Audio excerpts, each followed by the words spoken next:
यह दवाई मैं दिलाया था हाथीदह गवर्नमेंट हॉस्पिटल से, और उसके बाद में ये देने के बाद में बच्चा जो छोटा बच्चा है पीयूष, वो 2.5 साल का है, वो तो बेहोश हो गया था। वहाँ से मैं उसको लेके और हाथीदह मेडिकल के ऊपर लेके गया, तो उन्होंने बोला कि क्या पिलाया है, मैंने उनको दिखाया ये दवा पिलाई है मैंने।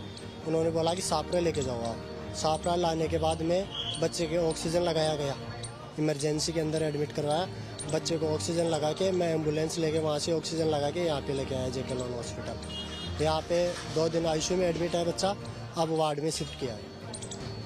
कफ सिरप से तो कहना संभव नहीं है, पर हाँ जो बच्चा एक्सपायर हुआ है, जिसमें घर वालों ने हमें हिस्ट्री दी थी कि हमने साहब इसको पिलाया था 7 दिन पहले 8 दिन पहले पिलाया था, कहीं प्राइवेट हॉस्पिटल में सीकर में भर्ती था बच्चा। वो हमारे पास जब बच्चा आया तो बहुत ही सीरियस कंडीशन था। हमने जो बच्चे को रिसीव किया यहाँ हमें पास एडमिशन के लिए आया, बच्चा ऑलरेडी वेंटिलेटर पर था और हालत काफ़ी गंभीर थी। हमने उसको एज पर हमारा जो प्रोटोकॉल होता है उसके हिसाब से हमने उसको ट्रीटमेंट स्टार्ट किया, पर उस बच्चे को हम बचा नहीं पाए और बच्चे की कल सुबह करीब 8:30 बजे के आसपास उसकी डेथ हुई थी हमारे यहाँ पर। उसका कारण ARDS जिसको हम बोलते हैं, एक तरह का सीवियर ब्रोंकोनिमोनिया है, वो उसकी वजह रही थी, और सेप्टिसिमिया भी उसमें कंपोनेंट था, तो मेन उसका ARDS का कॉज था। तो उसमें पुरानी हिस्ट्री थी, पर उसका ये लेबल करना बड़ा मुश्किल है कि उसकी कोई कंट्रीब्यूशन है या नहीं।